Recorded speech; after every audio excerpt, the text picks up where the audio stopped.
السلام عليكم، ازيكم؟ يا رب كلكم تكونوا بخير. يلا النهارده كده ندفي البيت.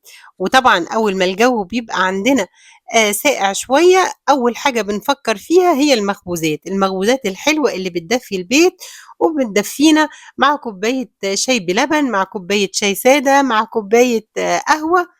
أي حاجة كده من الحاجات الجميلة اللي بنحبها. يلا بينا نشوف عملنا إيه. النهاردة إن شاء الله أنا هاعمل 1.5 كيلو من كعب الغزال أو المنين أو القراقيش، وبس هانزل لِك في الdescription box مقادير كيلو، تمام؟ طيب عندنا هنا هاقول لحضرتِك دلوقتي مقادير الكيلو، كيلو من الدقيق، تمام؟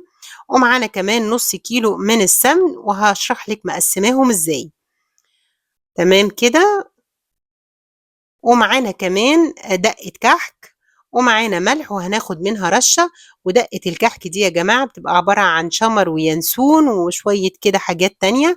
معانا 3 معالق من السمسم، 3 معالق من السكر، ورشة ملح قلنا.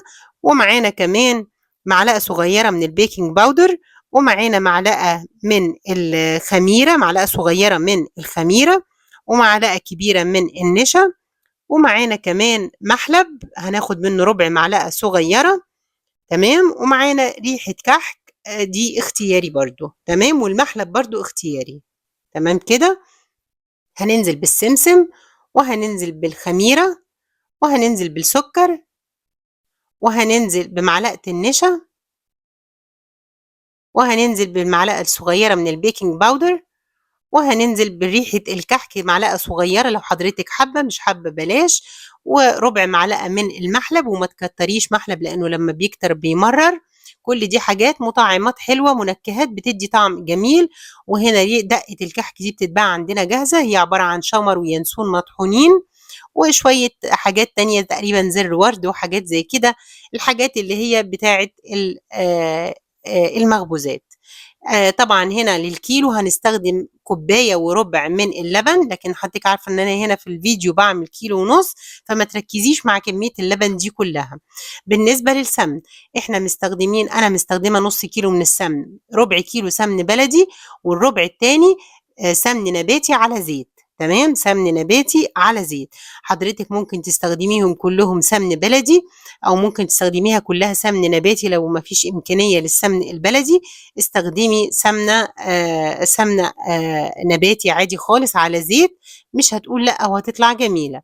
هنفضل بقى نبِث في العجينة لغاية لمّا تبقى إيه، زي الطحينة كده وتبقى بيضة وفاتحة معانا، وزي ما حضراتكم شُفتوا في الفيديو. هنبدأ بعد كده ننزل عليه باللبن الدافي، بتاخد تقريبًا كوباية وربع، والكوباية هي مَج القهوة اللي بتشربيه أو مَج الشاي. وهتفضلي تحطّي لبن، أنا عايزة أقول لِك، أنا باقول لِك من كوباية لكوباية وربع، ولكن طبعًا حضرتِك عارفة إن كل دقيق مختلف عن التاني. المهم إن حضرتِك تفضلي تحطّي لبن وتعجني فيها كويس لحد لمّا تلاقيها بقت معاكِ ناعمة وجميلة كده العجينة وبتلمع. هو ده أهم شيء، ما تكونش خشنة ولا مفرولة أبدًا، لإنها لو خشنة ومفرولة مش هتدّيكِ الطعم اللي حضرتِك عاوزاه أبدًا. وهتكون لمّا تيجي تشكّليها هتلاقي السطح بتاع المنين هيبقى خِشِن كده ومش هيبقى حلو، إحنا عايزينه يبقى شكله جميل. تمام.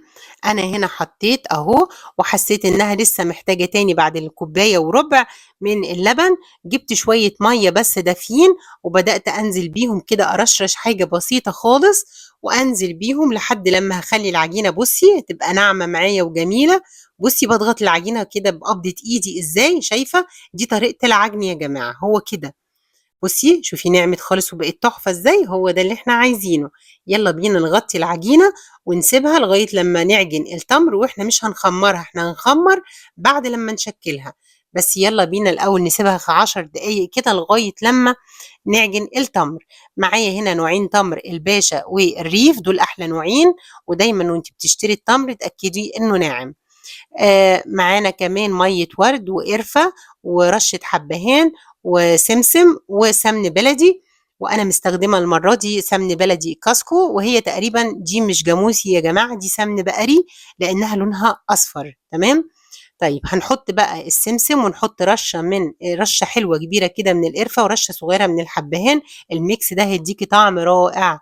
وبعدين هنحط تقريبًا معلقة كبيرة من مَيّة الورد، وبعدين حطيت 3 معالق كده من أو معلقتين ونص من السمن البلدي، وأنا هنا مستخدمة تمر كتير لأن أنا هاعجن حاجة تاني إن شاء الله هانزّلها لكم فيديو منفصل برضه بالتمر لوحدها كده على جنب. بُصّي أهو نعجنه لغاية لمّا تبقى ناعمة كده معانا وشكلها جميل. جبنا بقى هنا الصواني، والصواني هنا أنا هامسحها بمنديل من بتوع المطبخ، لإن أنا مش عايزة أدهنها بالفرشة، لإني عاوزاها الحقيقة يعني ما تكونش الزيت واضح أوي في الصينية، عايزاها تكون يا دوب بس كده، يعني كأنها متنسمة بس كده بالمادة الدهنية. فردتها صباع كبير كده، وهابدأ بقى دلوقتي إني أجيب النشابة وأبدأ أفرد السطح كويس، والعجينة مش عايزينها تخينة ولا حاجة، عايزينها سمكها كده زي ما حضرتِك شايفة بالشكل ده، وهنبدأ إننا نشيل الزيادات، وبعدين نجيب التمر ونلفّها صباع برضه كده، ومش عايزينه يكون ولا صباع سميك ولا يكون رفيّع، معقول جدًا. وخدي بالِك ما تتخّنيش العجين لإن هو لسه هيخمر، خدي بالِك إحنا ما خمّرناهوش، تمام؟ بالشكل ده كده، وبعدين هنبدأ نحطها على العجينة، والعجينة لمّا هتحطيها عليها من فضلِك تلفّيها لفّة واحدة بس زي ما هتشوفي في الفيديو، علشان ما يطلعش بعد كده خدي بالِك إحنا مش مخمّرين، لإنِّك لو لفّيتِ كذا لفّة من العجين هتيجي بعد كده تلاقي ال كعب الغزال أو المنين هيبقى في الفرن كده ضخم أوي وشكله غريب والتمر عليه قليل. بُصّي، هي لفّة واحدة بس وقطعنا وسوينا وتقفّلي كويس جدًا من تحت، وبعدين تخلّي الحتّة المقفولة الجزء المقفول ده من تحت وتضغطي بقبضة إيدِك كده ببطن الإيد مش بالصوابع عشان ما يدّيش شكل مش حلو. وبعدين بُصّي باخد صباعين، صباعين كده وهو ده المقياس بتاعي علشان تبقى زي البونبوناية كده وحضرتِك بتاكليها هي واحدة بس كده على قد البُق، تمام؟ أمّا بقى حضرتِك لو عايزاها أكبر من كده شوية زي الصباع كده، تقدري إنِّك تقيسي ب3 صوابع، المهم تحاولي تخلّيهم كلّهم نفس المقاس زي بعض، عشان يبقى شكلهم لذيذ كده وحضرتِك بتسويهم ياخدوا سِوَى واحد كمان. طبعًا بيدّوا شكل جميل أوي وحلو في منتهى الجمال، هتعجبِك أوي على فكرة لمّا تجرّبيها، وبجد والله يا جماعة بدل ما تروحي حضرتِك الشغل أو الجامعة أو المدرسة ولادِك يشتروا بسكوتات والّا حاجة، بالعكس ده معمول في البيت ومغذي وجميل جدًا، وبيبقى خفيف أوي، ومثلًا بالليل ما لكيش نِفْس للأكل تاكليها مع كوباية شاي أو الصبح في الفطار، أو زي ما قُلت لحضرتِك تاخدي كده في ziploc معاكِ كده للشغل أو للجامعة، حاجة في منتهى الجمال. بُصّي، هي لفة واحدة بس كده وتقطّعي وتقفّلي عليها بالشكل ده. والله يا جماعة زمان أمهاتنا كانوا بيعملوا الحاجات دي في البيت طول الوقت، وكنا عشان كده كانت صحتنا كويسة، مش بنلجأ للبسكوتات بتاعة الشارع والحاجات دي، إحنا بناكل الحاجة الحلوة اللي مامتنا عاملاها في البيت بس. شوفي جميل إزاي، بُصّي، هي كده يا دوب صباعين كده يعني تقيسي وتقطّعي. طبعًا عملت معايا الكيلو ونُص عملوا كمية كبيرة أوي، أنا إن شاء الله هاسيب لِك مقادير كيلو في الdescription box علشان حضرتِك تجرّبيه، واعملي مثلًا نُص كيلو مش لازم تعملي كيلو، وزي ما قُلت لحضرتِك تقدري تشتغلي بسمن وزيت، سمن نباتي وزيت بس أو سمن بس نباتي براحتِك خالص اللي متواجد عندِك اشتغلي بيه، إن شاء الله يطلع جميل معاكِ وربنا يا رب يرزقِك البركة كده في كل حاجة بتعمليها. بُصّي جميل إزاي، أهو،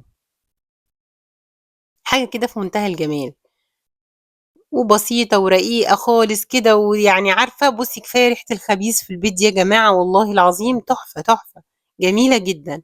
شايفين أهو، طبعًا دول اللي خلّصناهم ولسه بُصّي عندنا تقريبًا أكتر من نُص العجينة فاضل لسه، هاشتغل بقى أنا بعد كده براحتي، بس أنا عايزة أورّيكم أهو بالشكل ده، بُصّي شايفة الجمال، بُصّي عاملة إزاي، تحفة. طلعت روعة جدًا والله، وطبعًا طول ما أنا شغّالة بقى عمّالين ياكلوا فيه مش ساكتين، يعني ده اللي فِضِل الصراحة باشيلهم كده في صينية كده فويل واغطّيها كويس واشيلها على جنب، والعلبة التانية دي بغطا كده ودي اللي بناكل منها، إن شاء الله تجرّبيها وتعجبِك، من فضلِك لو عجبِك ما تنسينيش لايك وشير وسبسكرايب على اليوتيوب، والسلام عليكم ورحمة الله وبركاته.